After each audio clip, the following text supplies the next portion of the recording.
संत धर्माचे धर्मक्षेत्र, संत स्वरूपाचे सत्पात्र, नातरी पुण्याची पवित्र पुण्यभूमी, संत समाधीचे मंदिर, संत विवेकाचे भांडार, नातरी संत हे श्रीमंत आहे, खरे श्रीमंत आहे. बाकीची पुष्कळ मंडळी श्रीमंत असते, पण संतांची श्रीमंती वेगळी आहे. संत मोक्ष श्रीनी संपत्तिमान झालेले आहे, मोक्ष श्रीनी श्रीमंत झाले आहे. मोक्ष श्रिया अलंकृत, हा अलंकृत शब्द इतका उत्तम आहे. मी मागे आपल्याला सांगितलं होतं मागच्याच खेपेला, इतर कितीही संपत्ती असली तरी त्या संपत्तीने अमुक एक व्यक्ती अलंकृत आहे असं आपण म्हणतो. संपत्ती आहे त्याच्याजवळ, पण इथे मोक्ष श्रीनी अलंकृत आहे. श्री आहे, संपत्ती आहे, तर संपत्ती हा अलंकार क्वचित असतो. संपत्तीमान मनुष्य असला तर ती संपत्ती मिळवू शकत नाही, हा अलंकार होऊ शकत नाही. पण मोक्ष श्री जी आहे, तो जो अलंकार आहे तो मिळवू शकतात, संत मिळवू शकतात. मोक्ष श्रिया अलंकृत ऐसे संत श्रीमंत. काय केलं या श्रीमंत संतांनी? असतील मोक्ष श्रीने अलंकृत, आम्हाला काय त्याचं? निर्वत असतील ते आपल्या अंगावर घालून अलंकार तो मोक्षाचा, आम्हाला काय त्याचं? जीव दरिद्री असंख्यात नृपती केले. हे जे दरिद्री जीव आहेत आमच्यासारखे,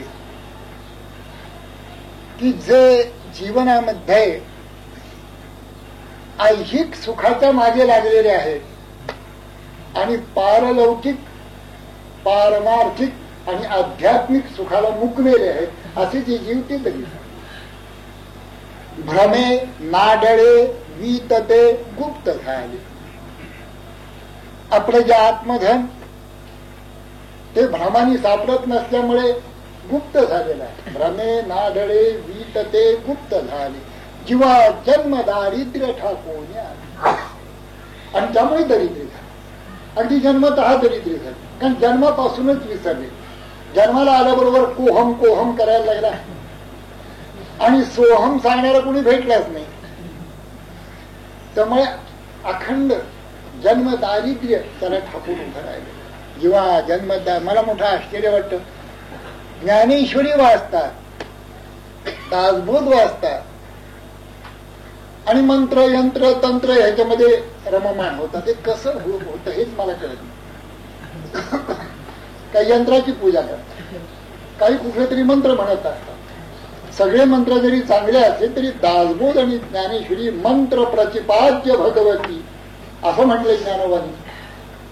तसं समर्थांनी म्हटलंय संबंध दासबोध कशासाठी आहे? सोहम हंसा स्वानंद घन अजन्मा तो तूची जाण हेची साधूचे वचन सदृढ धरावे, याच्यासाठी दासबोध आहे, दुसरं कशासाठी नाही.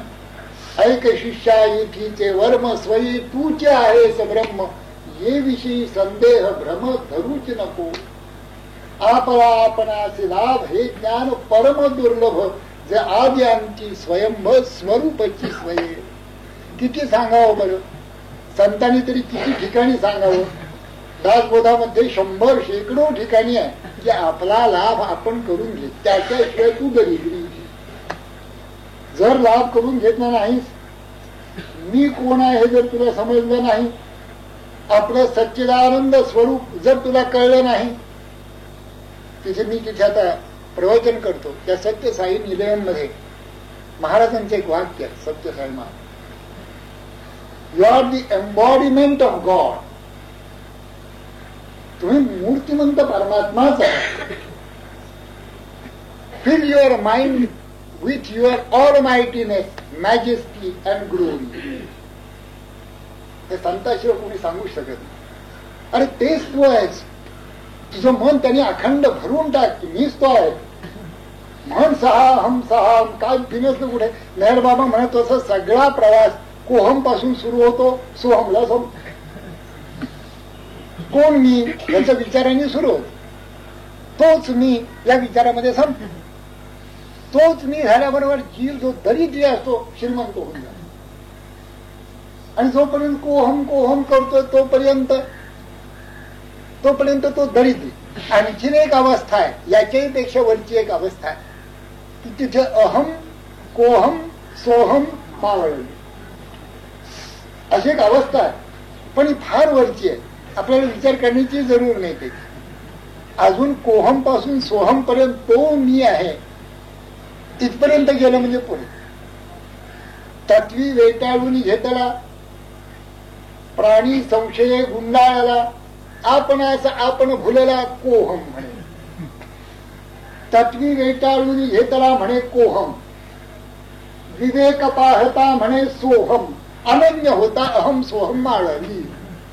मला महाराजांनी अनुग्रह दिला त्यावेळी आठवे सांग. ते म्हणाले एखादा महात्मा असा असतो की तो सोहम ही करत, मग सहा सहा सहा तोच तर आहे. आता अहम कुठला आणखी आणला, सहा एक आणि जीव अहम हा दुसरा, एक विश्वात्मक प्रभू आणि एक देहात्मक जीव, असे दोन नाहीतच आहे. तो विश्वात्मक प्रभूच तुझं देह मन बुद्धी आणि सर्व विश्व व्यापून राहिलेला आहे, म्हणून केवळ सहा. पण हा बोध फार मोठा. तेही म्हणाले एखादा महात्मा असा असतो की तो सोहमही करत नाही. आपण काही त्या एखाद्या महात्म्यात नसल्यामुळे सोहम करायला हरकत नाही. जीवाला जे दारिद्र्य आलेलं आहे याचं कारण दुसरं काहीही नसून मी कोण आहे याचा शोधच नाही. आपण कोण आहे सा हेत धरून पाहता देहातीत.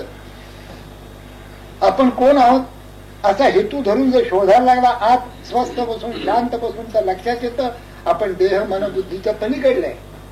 जे काही शास्त्र सांगतं योग बुद्धे परत असतो सहा, तो सहाच मी आहे. हे जरी गूढ वाटलं, हे कसं धरायचं असं जरी वाटलं आपल्याला, किंवा देह आपण धरतो, मन धरण्याचा प्रयत्नही आपण करू शकतो, बुद्धी धरता येते. पण तुम्ही जो बुद्धीच्या पलीकडला जो सूक्ष्म परमात्मा म्हणता जो काहीच नाही, अरे जे काहीच नाही तो प्रकृतीचा भरता पाहिजे, हे काहीच नाही त्याला धरायचं कसं? कथम तादृंग, हा शास्त्राने सगळ्यात विचार केलाय. पंचदशिकार म्हणतात कथम तादृंग मया ग्राह्य इति चेत. जर तुला हा कसा धरावा असं जर शंका असेल, नाही मग गृह्यताम धरूच नको. सर्व ग्रहोपसंशांत स्वयमेवावशिष्यते. सगळी तुझी धराधर बंद कर. कृष्णमूर्ती दुसरं काय सांगतात, रमण दुसरं काय सांगतात, स्वरूपानंद दुसरं काही सांगत नाही. ही जी धराधर आहे मनाची, हे धरलं ते धरलं, आता मला सापडला नाही, जोपर्यंत मला सापडला असं म्हणतो तोपर्यंत नाही. अरे तूच तो आहे, तू स्वयं तो आहे. स्वयं आपलं स्वरूप प्रकट व्हायचं आहे. आपलं स्वरूप प्रकट व्हायचं कसं? रोज ध्यानाला बसायला पाहिजे, रोज तास दीड तास त्याच्याकरता घालवला पाहिजे. कोणाला सांगितलं तास दीड तास ध्यान कर म्हणजे दीड तास, 10-5 मिनिटं सांगा, 15 मिनिटं सांगा, अर्धा तास बसता येईल तर दीड तास कसं बसायचं? मला आश्चर्य वाटतं, 24 तास संसार करताना कंटाळा, 8 तास ऑफिसमध्ये फायलीवर काहीतरी रेघोटे ओढत असतात की नाही, 8-8 तास, मग त्याचा कंटाळा. आमच्या धंदेवालीची मंडळी आहे, त्या 8-10 तास धंदा, काही तर 12-12 तास धंदा करण्यात त्यांना कंटाळा. दीड तास हा काही जास्त आहे का? ज्ञानी संबंध जीवाचं कल्याण साधतं, जीवाचं हित साधतं. जे चुकलेलं आहे आपलं स्वरूप आपल्याला ते सापडतं. त्याच्याकरता तास दीड तास 24 तासातला घालवला.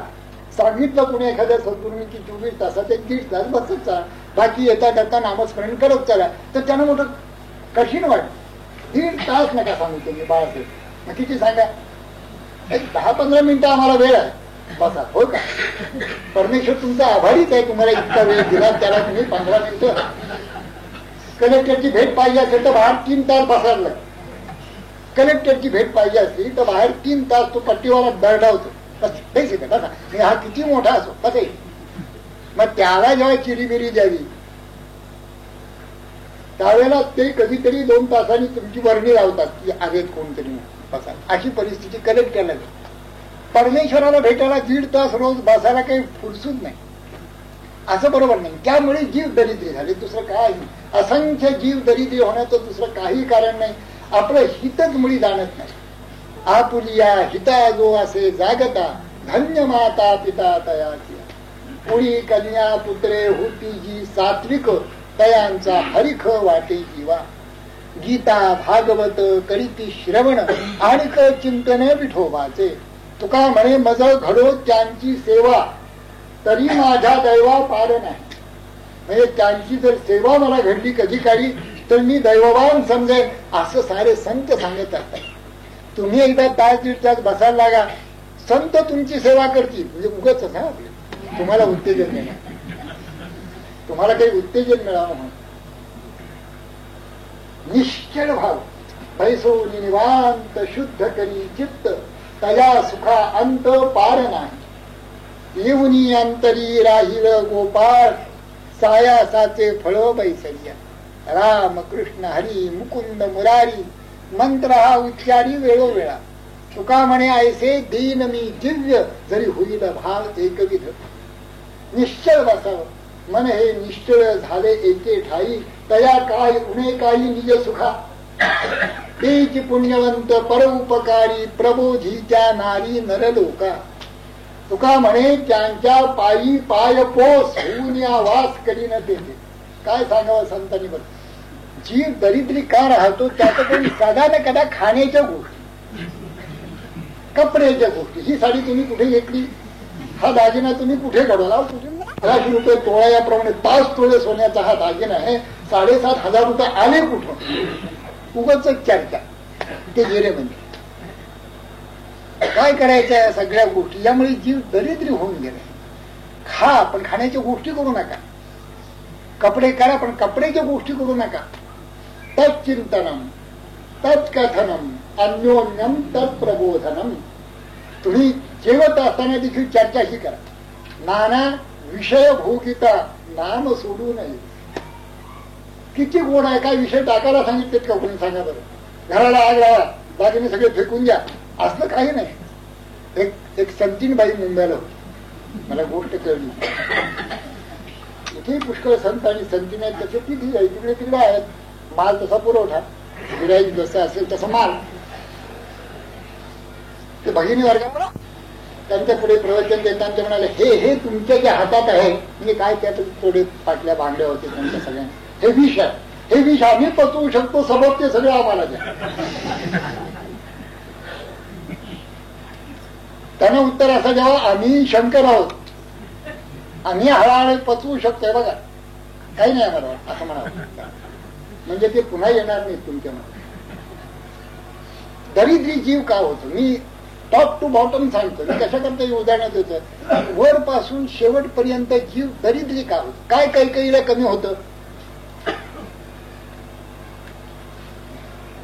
राज्य होत, राणी होती, सगळ्या तऱ्हेची संपत्ती तिच्याजवळ होती, काही कमी नव्हती. राम राज्यावर बसले काय, अथवा भरत राजे, पुन्हा भरताची भरत ही तिथे नव्हती आणि भरताची इच्छा रामानीच राज्यावर बसावा अशी होती. असं असताना देखील कैकेयीला हे डोळे सुचले आणि डोळे सुचल्यानंतर जे घडलं रामायण, त्याच्यामध्ये कैकेयीचं काय झालं, आजपर्यंत काय झालं.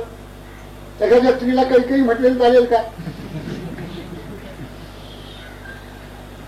कौशल्या म्हणा, सुमित्रा म्हणा, कुणीतरी आपल्या मुलीचं नाव कैकेयी असं ठेवलं तर बघितलं का, कुणी ठेवलंय का आपण, कुणी नाही.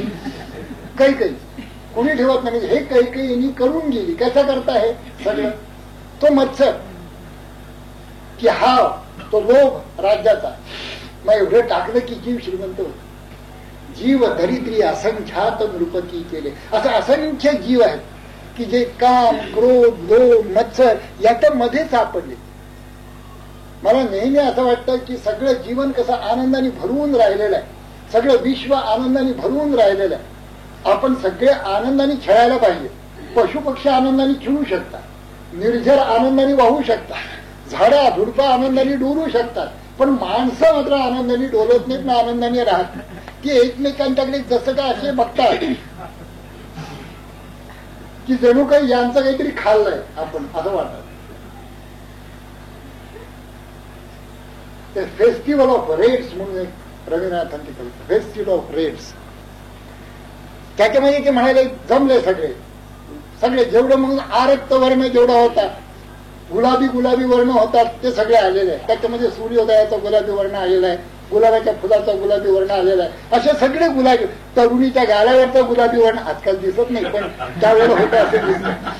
कारण डाळडा खाऊन कसा असणार, तेव्हा तो गुलाबी वर्ण आलेला आहे. असे सगळे गुलाबी वर्ण आलेले आहेत तिथे. पण एका गुलाबी वर्णाला मात्र, रक्तवर्णाला मात्र त्यांनी बाजूला ठेवलेला, त्या मंडपाच्या बाहेर आपण असं करायचं नाही, आपण सगळ्यांना घ्यायचं. पण त्याने असं केलं मानपाच्या बाहेर. हा गुलाबी हा रक्तवर्ण कसला होता? तो रक्तवर्ण माणसाच्या क्रोधाचा होता. त्याला बाजूला ठेवलं. क्रोधाने देखील गाल लाल होऊन जातात, ते नाही, त्याला बाजूला ठेवलं. बाकीचे सगळे जमले, त्याच्यात आनंद आहे. हा एवढा क्रोध गेला, आनंद आहे. एवढा मत्सर गेला, आनंद आहे. एवढा लोभ गेला, आनंद आहे. आपल्याला काही कमी केलं का? परमेश्वरांनी आपल्याला यथासांग देह दिलेला आहे. हे केवढं मोठं घबाड आहे. वरकड देह काबाड, नरदेह मोठे घबाड. परंतु पाहिजे जाड विवेक रचना. विचार पाहिजे ना. विचार पाहेल तो पुरुष, विचार न पाहेल तो पशु. ऐशी वचने सर्वेशू ठाई ठाई बोलला. हे जे काही तंत्र आहे ना वागण्याचं लोकांचं, त्यांनी सगळी मंडळी दरिद्री झाली आहे. जीव दरिद्री झालेले आहे. असे असंख्य दरिद्री जीव नृपती करून टाकलेले असे मोक्षश्रीने अलंकृत संत आहे. जे समर्थपणे उदार अशी काही मंडळी आहे तिची समर्थ आहेत औदार्यामध्ये. 50,000 50,000, लाख लाख, 2 लाख 2 लाख. काय कर्णिकरांची इच्छा आहे? मग इतके तितके ग्रंथ प्रसिद्ध करायचे, ते 1,00,000 रुपये पाहिजे एक जगचे घेऊन. असे समर्थपणे उदार आहेत. जे समर्थपणे उदार, ते का अत्यंत दानशूर दाखूर म्हणून कीर्ती आहे त्यांची. तयांची हा ज्ञान विचार तिथला नव्हते. पण असे जरी असले दिलदार अंतःकरणाचे, खूप दान करणारे असे दानशूर, पण त्यांना काही ज्ञान विचार सांगता येणार नाही. जे जीवाचं दारिद्र्य आहे ते काही पैशाच नाहीये. पैसा हे दारिद्र्य किरकोळ आहे, तो दरिद्रीच नव्हे. पैसा नाही तो दरिद्रीच असेल असं नाही. तुकोबांना दरिद्री म्हणायला लागेल. मग त्यांच्याजवळ काही नव्हतं. स्वरूपानंदाने दरिद्री म्हणायला लागेल, कारण कित्येक वर्ष त्यांच्याजवळ काही नव्हतं. असे कितीतरी उत्तम उत्तम साधक आहेत, संत झालेले आहेत. ज्ञानोबांना खापरी मिळाली नाही, त्यांना दरिद्री म्हणायला लागेल. मांडे देखील भाजून पाहिजेत मला. एकदा आयुष्यात हट्ट केला तेवढाही पुरवता आला नाही या विश्वाला, जगाला, लोकांना, विशेषतः आळंदीच्या लोकांना त्यावेळेला पुरवता आला नाही. मग त्या जीवाला दरिद्री म्हणायला लागेल. त्याला दरिद्री म्हणतच नाही. ज्यांच्याजवळ पैसा नाही ते दरिद्री नव्हे. ते काय करतात ह्याच्यावर दारिद्र्य अवलंबून. पैसा नाही पण हरिनामात रंगून गेलेला श्रीमंत जीवा, अस्सल श्रीमंत. साधक न पाहे संपत्ती, साधक न पाहे विपत्ती, असं स्वामी म्हणतच. जशी असेल कालगती तसा तो राहणार. परंतु भलतैसे असावे, कसंही असू दे, परंतु नाम नाही सोडणार, ध्यान नाही सोडणार. हे श्रीमंतची. पण श्रीमंती आहे आणि नाम घेत नाही, हे तरी खरे. अस्सल घर आहे उत्तम मोठं, त्याच्यामध्ये देवघर नाही, सगळ्यात दरिद्री. म्हणून श्रीमंत आहेत, दानशूर आहेत, दान देऊन दारिद्र्य हरण करणार आहेत. पण हे सामान्य वरवरचं दारिद्र्य आहे. जे खरं दारिद्र्य आहे ते आतच आहे. आत दरिद्री आहे. त्याला शब्द दरिद्री नाही, दळभद्रा असं म्हणतो. खरे दळभद्री म्हणजे दुसऱ्याचं जरा काही चांगलं झालं की यांना सहन होत नाही. दुसरा मोठा झाला की यांच्या पोटात गोळा उठतो. हे खरे दळभद्री. हे काही करत असू दे पण दळभद्री. आणि जसजसं नाम आत रुजत जाईल, मुडत जाईल, जसजसं ध्यान आतमध्ये बुडत जाईल, तसतस ही सगळी किलमिश बाहेर जात. जशी प्रकृती जशी चांगली चांगली होत जाईल तशी सगळ्या गोष्टी आतल्या साफ होऊन जातात. आणि मग तो मनुष्य एनर्जेटिकली जगामध्ये वावरत राहतो आनंदामध्ये. तसं आतली सगळी किलमिश गेल्याबरोबर हा मनुष्य उत्तम तऱ्हेने जगामध्ये व्यवहारही करतो, परमार्थ. मग बाकीचे जे दानशूर आहेत, जे पैशाच्या अंगाने मदत करतायत, त्यांनी हे दारिद्र्य जाण्यासारखं नाही. याला संतच पाहिजे. कारण ज्ञान विचार संतान पाहिजे.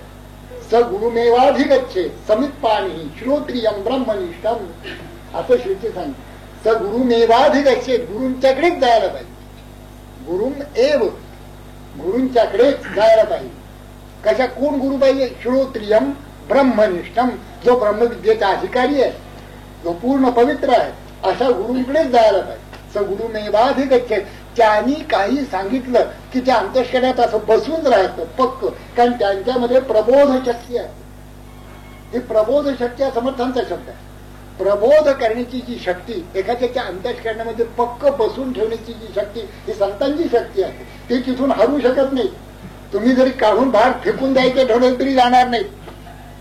संतांचं तंत्र असं आहे, ते माभूत सज्जन योग हा यदि योग मा पुनः स्नेह, यदि स्नेह मा पुनः विरह, यदि विरह जीवित आशा का. आधी संतांचा संगत घडू नये. जर घडला तर विरह तरी होऊ नये. विरह झाला म्हणजे जीवन संप. संत असे काय की ते आज त्यांना प्रबोध शक्ती असते. तुमच्या आतच ते जाऊन बसतात त्यांच्या बोलण्यासकट. स्वरूपानंद किती बोलत असत, 2-5 शब्द जे बोलत असत ते आज जाऊन बसत असत. कारण निष्काम असतात ते. कोणतं तुमच्याकडनं काही त्यांना नको असतं. त्यांचं सगळं ते द्यायला तयार असतात. घेणारी मंडळी मिळत नाही याचा त्यांना छेद आहे, दुःख आहे. रामकृष्ण रडत असत, माते मला कुणीतरी 5-10 मुलं पाठवून दे की जी अशी आहेत, उत्तम स्वभावाची, जिद्दीची, साधना करणारी, निर्भय असणारी, प्रेमळ असणारी, जगामध्ये उपकारासाठी राहणारी, अशी 18, 20, 22 वर्षाची मुलं पाठवून. बराच वर्ष त्यांच्याकडे कोणी येत नव्हतं. मग एकदा आले, नरेंद्र आले, शशी आला, मग आले एक आले. मग त्यांना आनंद वाटला, कारण आपलं जे आहे ते देण्यात आनंद, पण घ्यायला कोणीतरी पाहिजे ना. देवा ऐसा शिष्य दी तुकोबा, ब्रह्मज्ञानी निपुण पाय,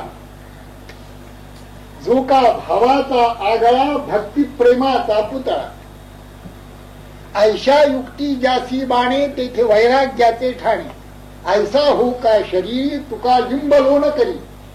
एक तरी शिष्य असा मला दे की जो अशा पद्धतीचा राहील. असं म्हणतात की गुरु लाख मिळतील पण शिष्य एक मिळत नाही, अशी परिस्थिती आहे. खरोखरीच आहे. ज्ञान विचार सांगायला गुरु पाहिजे, तसाच एक शिष्य पाहिजे. ज्या शिष्याच्या अंतःकरणामध्ये, निर्मळ अंतःकरणामध्ये ज्ञान विचार ठसू शकतो असा शिष्य पाहिजे. आणि जो देऊ शकतो, ज्याने ते बीज नीट ठेवलेलं आहे जतन करून, असा प्रबोध शक्ती आपल्याला गुरु लागेल. जो बोलण्यासारखे चालणे, स्वय करून बोलणे असा असेल, असा गुरु लागेल. शब्द ज्ञाने पारंगतू, ब्रह्मानंदे डुंदतू, असा गुरु लागेल. श्रोत्रियम ब्रह्मनिष्ठम, त्याने हा ज्ञान विचार सांगायचा आहे. तद्विधी प्रणिपातेन परिप्रश्नेन सेवया उपदेशन्ति ते ज्ञानम ज्ञानिनः तत्वदर्शिना. तत्वदर्शी ज्ञानी पुरुष तुला ज्ञानाचा उपदेश करतील. ज्ञान विचार हा कुठला श्रीमंत माणूस आहे, अथवा मोठा लौकिकवान आहे, अथवा एखादा मंत्री आहे, महामंत्री, प्रधानमंत्री, त्याच्याकडनं हा मिळण्यासारखा नाही. जे समर्थपणे उदार, जे का अत्यंत दानशूर, तयांतीने हा ज्ञान विचार जिधला नवते. महाराजे चक्रवर्ती झाले आहे तर पुढे होती, परंतु कोणी सायुज्य मुक्ती देणार नाही. हे संतांचं काम आहे, हे साधूंचं काम आहे. महाराजे झाले, चक्रवर्ती झाले, कशा करता हे महाराजे आणि चक्रवर्ती देखील येत आहे. साधूंच्याकडे येण्याचं काय कारण? याचं कारण त्यांना माहिती आहे आपल्या लिमिट. आपण संसारातलं देऊ शकतो. एखाद्याला 4 भांडी पाहिजेत, आपण देऊ शकतो. एखाद्याला वस्त्र पाहिजे, कमी पडतं, आपण देऊ शकतो. एखाद्याचा कोणाचा सत्कार झाला, त्याला शाजुडी द्यायची, आपण देऊ शकतो. पण ज्ञान आपण देऊ शकत नाही, त्याची पूर्ण कर. आणि ज्ञानाशिवाय समाधान नाही, आणि ज्ञान गुरुशिवाय नाही. गुरु तेथे ज्ञान, ज्ञानी आत्मदर्शन, दर्शनी समाधान आधी जाईल. सारे संतांनी हा विचार, म्हणून ज्यांच्यानी हा ज्ञान विचार दिधला नवचे, ज्यांच्यानी ज्ञान विचार सांगितला जाणार नाही. ज्ञान विचार सांगायचं म्हणजे आत्मज्ञानाचा विचार सांगायचा, या ग्रंथांचं नव्हे. इथे ग्रंथ पुष्कळ आहेत आपल्या लायब्ररीमध्ये, आणखीनही पुष्कळ लायब्ररी आहेत, युनिव्हर्सिटी पासून ते शाळेपर्यंत. त्याच्यामध्ये ज्ञान विचार नाहीये. त्याच्यामध्ये निर्णय शास्त्र जरी असली, खगोलशास्त्र, भूगोलशास्त्र, गणित, वाङ्मयशास्त्र, नाना तऱ्हेची शास्त्र जरी असली, तरी देखील ज्ञान विचार हा गुप्तच राहतो. तो गुरूंच्याच मुखात नाही ऐकायला. असं कसं होईल? गुरुच काय करायचे? एखाद्या रामकृष्णाने विचारलं, गुरूंची जरूरच आहे का? म्हणाला काय नसला तरी चालेल, पण तितक्या ते गरबत जात होत गंगेच्या पात्रात. त्याला ते केव्हा जाईल? ते म्हणाले आता हे गलबत गेलं किती जाईल. आता ही मधली दुरी तोडून टाकली, गलबत आणि त्या होडीला बांधलेली, तर आता हे गलबत कधी जाईल, ते गलबत उद्याला जाईल. आणि उडी जाईल की नाही कोणा ठाऊक, एखाद्या बुडूनही जाईल मध्ये. त्या गलबताच्या आधाराने ती उडी गलबत जेव्हा जाईल तेव्हा जशी पोचते, तसं सद्गुरू शिष्याला आपल्या बरोबरच घेऊन जात असतात. त्याच्याकडे कडक लक्ष असत. काही इकडे तिकडे जरा झाला की त्यांच्या लक्षात बरोबर येते की हा जरा थोडा ऍस्ट्रे झालेला. ते बोलणार नाही, काही सांगणार नाही, त्याला असं म्हणणार नाही काय ते का असं करणं बरोबर आहे का. त्याला पर्याय नाही. दुसरा कोणी बसलेला असला म्हणजे मग त्यावेळेला त्याला लिखी बोले सुने लागेल, त्याला बोलतील, याला नाही बोलणार. असं असावं, असं करावं असं त्याला सांगतील. आणि ती देखील करा असा, असं आज्ञार्थ नाही, विद्यार्थ असावं, करावं, बोलावं अशा पद्धतीने सांग. महाराजांच्या कोशात तर आज्ञा ह्या शब्दच नव्हता. तू असं कर, तू असं केलंच पाहिजे असं कधी रे. मला असं वाटतं असं केलं म्हणजे बरं,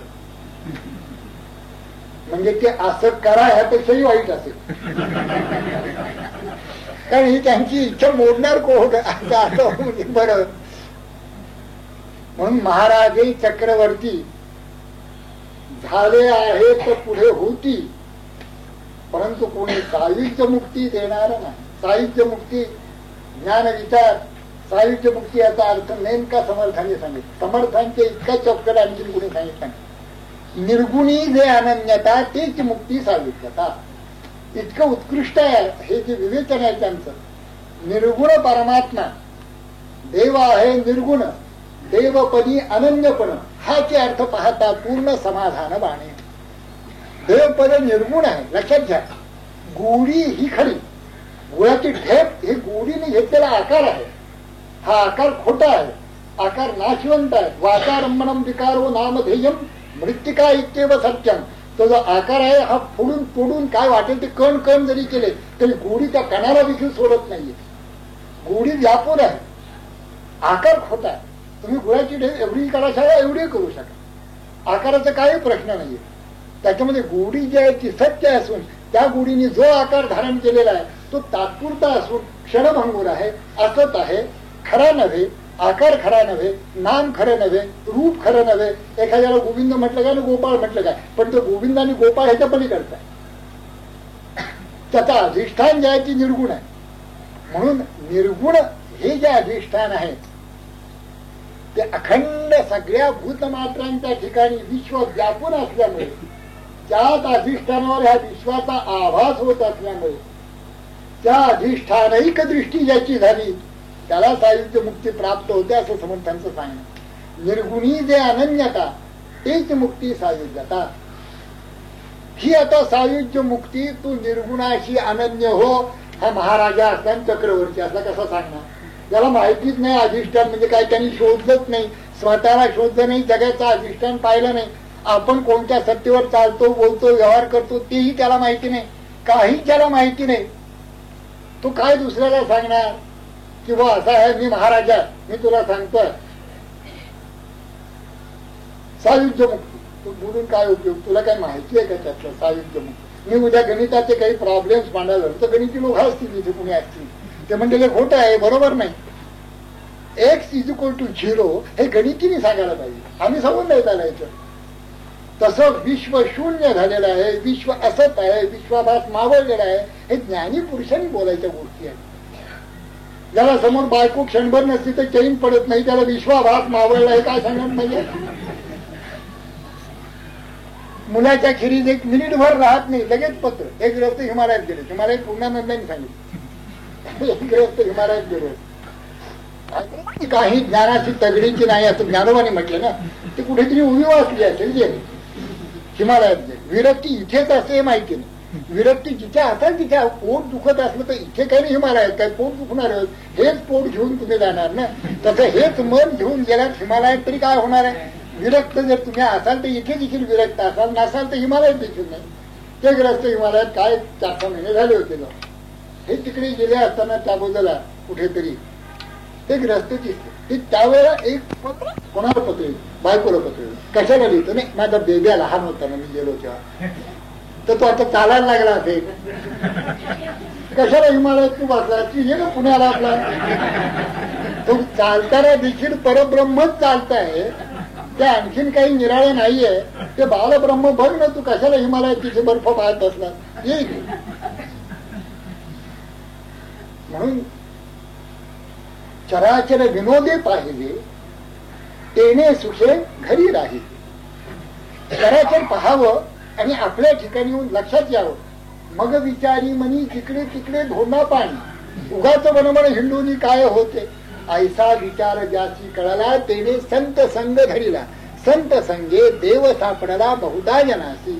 पण हे इथे जरी किती झालं तरी एकदा ट्रॅव्हलिंग सुरू झालं म्हणजे एकदा ती जाहिरात आली कंपनीची ट्रॅव्हल सर्व्हिस काहीतरी ते झालं नावं नोंदून पार मोकळ चालले हिमालयात. बद्रीकेदार बद्रीनाथ काशी रामेश्वर गया प्रयाग सगळं बघून आली. शेवटी लक्षात आलं गयम काय नाही इथेच बरं आहे. तो एके ठाई बैसला तरी सर्वत्र तोची गेला हे असो विश्वदारा अंगी तो. वस्तुस्थिती अशी आहे की जिथे तुम्ही आहात तिथेच तुम्ही मुक्त आहात. जीव हा मुळातच सच्चिदानंद आहे. तुम्ही शोधा आणि तिथे जाऊन बसा एवढंच काम आहे. बसल्या ठिकाणी ठाईच बैसोनी करा एक चित्त आवडी अनंत आळवावा. आता हा जो विचार आहे सायुज्य मुक्तीचा ज्ञान विचार हा महाराज देऊ शकतील का चक्रवर्ती सम्राट देऊ शकतील का. ते समर्थ म्हणतात. जे समर्थपणे उदार जे का अत्यंत दानशूर तयांची हा ज्ञान विचार दिघला नवते. महाराजे चक्रवर्ती झाले आहेत पुढे होती परंतु कोणी सायुज्य मुक्ती देणार नाही. जे त्रैलोकी नाही दान काय समर्थांचे एक वाक्य आपण हृदयावर कोरून ठेवा. अगदी सामान्य व्यवहारातलं देखील समर्थ किती सुंदर सांगतात. राखावी बहुतांची अंतरे भाग्य येते तदनंतरे. मला असं वाटतं दुकानदारांनी ते आपल्या कुठेतरी बोर्डच जाऊन अंतर तोडू नये. ग्राहक आपल्याकडे आला की हाडीस फिडीस करून त्याला काय तुम्हाला घ्यायचं आहे का उगाच घ्यायचं नाही काही नाही आता मला त्रास द्यायला. अरे मग तुम्हाला त्रास होता तर तुम्ही दुकान बंद करून घरी का बसता नाही. घ्यायचं म्हणजे काय पटलं तर घेऊ नाही पटलं तर निघून जाऊ. शब्द जपून वापरायला पाहिजेत पण तेही आम्ही करतो. आम्ही काहीच करत नाही. आणि आम्हाला पाहिजे मात्र दासबोधाचं तत्वज्ञान ज्ञानेश्वर महाराजांचं तत्वज्ञान पंचदशी काय म्हणते भगवद्गीता म्हणून ते कृष्णमूर्ती म्हणतात. What is Bhagavad Gita to you. तू जिथे आहेस तिथे बघणार काय करायची ते भगवद्गीता तुला सांगून त्याला खूप सांगितलं. यस्य नाहंकृतो भावो बुद्धिर यस्य न लिप्यते हत्वापि श्रीमान लोकांना हंतीन निबद्धते. इथपर्यंत गेलेलं आहे. ते विनोबाजी म्हणतात की कोण स्थितप्रज्ञ जो भगवद्गीतेत उभा केलेला आहे स्थितप्रज्ञ कोण झाला कोणाला माहिती. पण आजूबाजूला उड्या मारणारी काही मंडळी जगात आहेत असं वाटतं. एवढी उंच भगवद्गीता गेले. आपण कुठे भगवद्गीता कुठे आपण कुठे दासबोध कुठे. आता तुम्ही तिथेच आहात म्हणून दासबोध सांगायचा नाही तर इथे आपण आणि तिथे दासबोध असा असून काही उपयोग नाही. हे अंतर कमी झालं पाहिजे. आपण दासबोधाच्या पॅटर्नवर आपलं जीवन जगलं पाहिजे. आपण ज्ञानेश्वरी ज्याला कोणाला दासबोध वाचायचा असेल अथवा ऐकायचं असेल अथवा सांगायचं असेल अथवा ज्ञानेश्वरी सांगायची असेल त्यांनी आपलं सगळं जीवन त्या पॅटर्नचं केलं पाहिजे. दासबोधचा पॅटर्न म्हणजे काय सोहम करायचं. दासबोधचा पॅटर्न म्हणजे काय रामनाम घ्यायचं. दासबोधचा पॅटर्न म्हणजे काय आनंद रूप आपण आहोत ह्याचं मी लक्ष ठेवून लक्षपूर्वक अगदी मी जे ध्यासच घ्यायचं की मीच ते आहे आनंद स्वरूप सच्चिदानंद.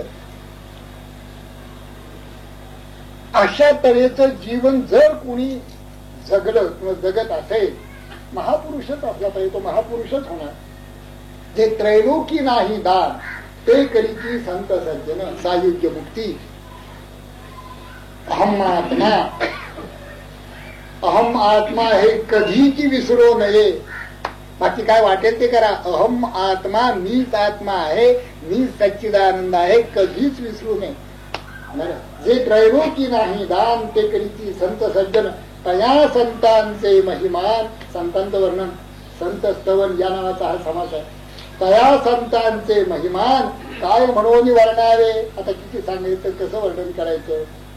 जे त्रैलोक्याहून वेगळे, जो परमात्मा, जे परब्रह्म या त्रिलोकामध्ये आहे पण त्याच्यापासून वेगळं आहे. नाही म्हणो जाईजे तरी विश्वाकारे दीक्षिते, आणि विश्वची म्हणू आघवे तरी ते माया. ज्ञानोबा. कारण विश्व ज्या वेळेला आपण म्हणतो तेच आहे, त्यावेळेला आपण नाम रूप वर्ण कुठे तुम्ही आहात त्याच्यावर अवलंबून आहे. संत जर म्हणत असेल सर्व विश्व परमात्मा स्वरूप आहे, त्या अधिष्ठानभूत दृष्टी झाली. त्यांच्या पक्षी नाम वर्ण आकार नाही.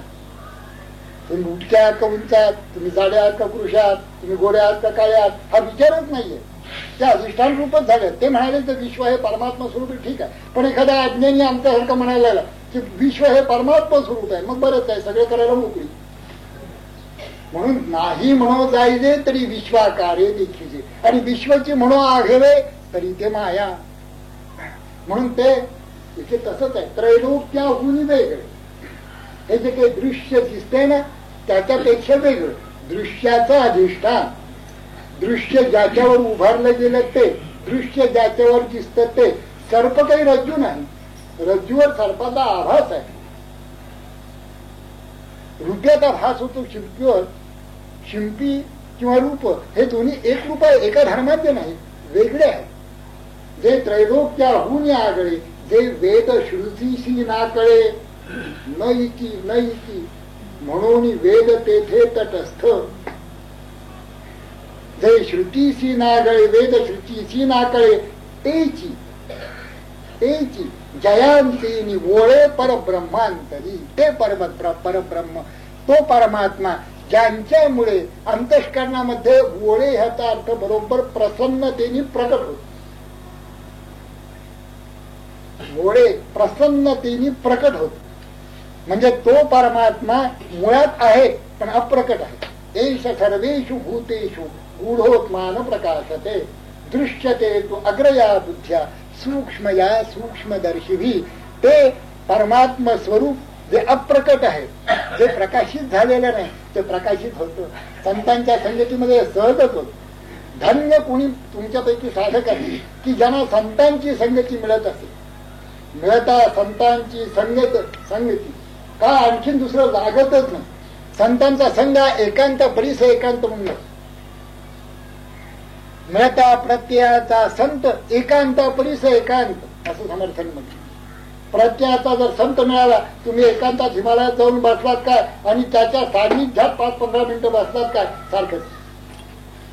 तुम्ही जन्मभर साधना करा, जे मिळणार नाही ते तास अर्धा तासाच्या साधू संगतीने बरोबर अंतःकरणामध्ये जाऊन बिंबत. हेची एका आखी येड आघवीची भान, अशी निकरेची मती मेरू होय, मेरुतुल्य मती पक्की होऊन जाते. जे त्रैलोक्याहून वेगळे. त्रैलोक्यात जर ते असतं ना आपल्याला कळलं असतं, कारण त्रैलोक्याचं ना आपलं फार चांगलं आहे, जे गट्टी आहे. झाले ते पंचभूतिक तुझा देह होई तदात्मक. म्हणून या अविवेक संचला येते. झालं ते 5 भूतिक आणि आपला देहही तोच, आणि देहच मी असा भाव म्हणजे जमलं की नाही गट्टी. म्हणून त्रैलोक्यात जर ते असतं तर फारच सोपं होतं परमात्मा पाहणं. पण हे त्रैलोक्याहून वेगळे. बरं, वेदश्रुतीमध्ये जरी कळलं असतं तरी बरं झालं असतं, पण वेदश्रुतीशी ना कळे. शब्द इतके गोड आहेत खरं म्हणजे, आणि इतके उत्तम अप्रोप्रिएट ज्याला म्हणतात तसे आहे. मी आपल्याला समजावून सांगतो तो दासबोध काय जे माझ्या अंगाने समर्थ सांगतात असं म्हणा. जे काही चाललेलं आहे मला प्रत्येक शब्द असा वाटतो की समर्थ सांगतायत मला की पहा या शब्दाची व्याप्ती बघ, आणि इथेच का बसून राहत नाही जन्मभर, आता पुढे कशाला जायला पाहिजे असं सांगतो, असं वाटतं. पण तुम्हालाही तसंच जर वाटायला लागलं तर आपण इथेच थांबवू लागलो. कारण आणखीन दासबोध घेण्याचं काही कारणच नाही. जेवढे झालेत समाज तेवढाच दासबोध पुरे आहे, आणखीन दासबोध नकोच आहे. पण तसं आपल्याला वाटत नाहीये. आपल्याला वाटतं आणखीन काय आहे, आणखीन काय आहे. संतांनी सांगितलं तत्त्वमसी. हो, सांगितलं त्यांनी गोष्ट खरी आहे, पण आणखीन काय आहे. आता आणखीन काय तत्त्वमसी म्हणजे झालं सगळं संपलं. आता आणखीन काय असतं. पण माणसाचं मन राहत नाही. जाऊ द्या, गोष्ट सांगायला. ऐशी संतांची महिमा बोली जे की तुझी उणी उपमा, बोलायला उपमा पुरणारच नाही. जयांची मुख्य परमात्मा प्रकट होय. हा काय मुख्य परमात्मा प्रकट हो, हे देखील शब्द बघा. अप्रकट आहे मुख्य. जगी थोरला देव तो चोरला असे, गुरु विण तो सर्वथा हीन दिसे. पुन्हा गुरु पाहता पाहता लक्ष कोटी, बहुसाल मंत्रावळी शक्ती मोठी. मनी का म्हणा केटके धात माता, करतात यंत्र आणि मंत्र. तुकोबांनी तर अशी खरंच काढलेली आहे. मंत्र यंत्र काही करीसी जडबुट्टी, तेने तू भूत सृष्टी पाविसी. उघडा मंत्र जाणा रामकृष्ण म्हणा, तुटती यातना गर्भवास. कशा करता हे मंत्र आणि यंत्र. एका ठिकाणी मी गेलो होतो, कीर्तन करायचे, मोठे कीर्तन महाराष्ट्राचे प्रसिद्ध. मी बघितलं त्यांची पूजा चालली होती. एक यंत्र मांडलं होतं आणि यंत्राची पूजा तिथे चालली होती काही. मी म्हटलं तुम्हाला दादा लक्षात आला असेल. मी म्हटलं काय चाललंय, तर म्हणाले ही पूजा चालली. मी म्हटलं रामकृष्णाची देवता नाहीत का. म्हणे हे यंत्र सम्यक फलदायी आहे. म्हटलं कसलं फळ. काही नाही, ऐशिक उत्कर्ष अभ्युदय झाला. निश्रेयसाचं काय ते म्हणाले पुढे बघू. अरे वारे वा कीर्तनकार, पुढे बघू. अभ्युदय झालं, निश्रेयसाचं काय. अभ्युदय हे काय सर्वस्व आहे का. अभ्युदय ठीक आहे, अभ्युदय आहे ना. तुझ्या घरामध्ये पैसा आहे, घर आहे, दार आहे, गाडी आहे, ठीक आहे. तुझा वेळ वाचतोय, इकडे तिकडे जायला आम्हाला ज्याला 2 तास लागतात, तू 10 मिनिटं 15 मिनिटं जाऊन येतोस गाडीने, उत्तम आहे. आता देवघरात बैस, शांत बैस. अरे निवांत हो. अंतरी संतत करी सोहम ध्यान, न जाई गुंतोन संसारा. धन सुत दारा असो दे पसारा, नको देऊ थारा आसक्ती ते. होवो हानी लाभ पावो सुख दुःख, न सोडी विवेक साक्षीत्वाचा. स्वामी म्हणे राहे देही उदासीन म्हणजे अलिप्त. देही म्हणजे देहात असून अलिप्त, संसारात असून अलिप्त. देही उदासीन पाहे रात्रंदिन आत्मरूप. मुख्य गोष्ट जे अनुसंधान आत्म्याचं लावायचे ते राहिलं बाजूला. अभ्युदय काय घेऊन बसला, कारण अभ्युदय सगळे कमवतात. आणि कावळा काय अभ्युदयाशिवाय आहे का काय. तो 100 वर्ष काव काव करत व्याप करत असतोच की आपल्याला. अभ्युदय म्हणजे काय. अभ्युदय काय सर्वस्व आहे का. जीवनाचं सर्वस्व काय पैसे. जीवनाचं सर्वस्व का आहे काय. सर्वस्व जीवनाचं ते असतं तर आपल्या तजबिरी नसते का इथे बसले येऊ. हे दरिद्री लोकांच्या तजबिरी इथे घेऊन करायचेच काय. ज्ञानेश्वर महाराज तुकोबा त्याला काय खायला देखील नव्हतं. अशा लोकांच्या तजबिरी काय ज्ञानबा तुकाराम घेऊन म्हणजे काहीतरी आपलं चुकतंय. त्यांचं बरोबर आहे, कारण लाखो लोकांनी ज्या खांद्यावर त्यांना गेलंय ज्ञानबा तुकाराम कडे 700-700 वर्ष 500-500 वर्ष त्याची त्यांचं बरोबर आहे. आता निश्चित कळतं काळाच्या ओघामध्ये ते गडप झाले नाही. आपण 12व्या दिवशी गडप. काय केलं जीवन 50-60-70 वर्ष जीवन लाभालाभी केलं काय. अभ्युदय दुसरं नाही, नुसतं नाही, निश्रेयस येतो अभ्युदय निश्रेयस. असं निश्रेयस करस्त धर्म. ऐशी संत हे संत सांगत राहतात. हे संत नुसतं सांगत नाही, तळमळून सांगतात. नुसती तळमळ नाही, आपलं सर्वस्व दान करून सांगतात. नुसतं दान करत नाही, तन मनाने चंदनासारखी जिंकतात. जसं तो दिवा असतो ना, तो दुसऱ्याला प्रकाश देत देत आपण जळत असतो आणि शेवटी संपतो. संपलं म्हणजे लोक त्यांना म्हणतात. आपण त्यांची काय तजबिरी बिजबिरी आणून ती लावायची, एकदा गंध अक्षता फुलं व्हायची, ते आपण पुन्हा मोकळे. या असानी शेवटी सांगितलं नाही कष्ट शोधची मा. पण मला असा अनुभव आहे की खूप लोक ऐकतात असं दिसतं. ऐशी संतांची महिमा बोली जे तितकी उणी उपमा. आता काय जितकी उपमा देवी तितकी थोडीच आहे. जयांची मुख्य परमात्मा पहा कसे शब्द आहेत. प्रकट होय आहेच तो, जिकडे तिकडे भरून आहे. माझ्या ततमिदं सर्वं जगद अव्यक्त मूर्तीना. सगळ्या ठिकाणी मी भरून आहे, पण प्रकट नाहीये. हा अप्रकट आहे. ती दृष्टी उघडल्याशिवाय प्रकट होत नाही. संत पुष्कळ सांगतात अरे सगळीकडे बघ तोच तो भरून आहे, आम्हाला तो दिसत नाहीये. त्याला दृष्टी खुलली पाहिजे, दृष्टी उघडली पाहिजे. दृष्टी उघडल्याबरोबर लक्षात येतं संतांच्या सांगण्याने जो कोणी वागत जाईल तसा, जो कोणी 10-20-25 वर्ष साधना करील त्याला ती दृष्टी येते.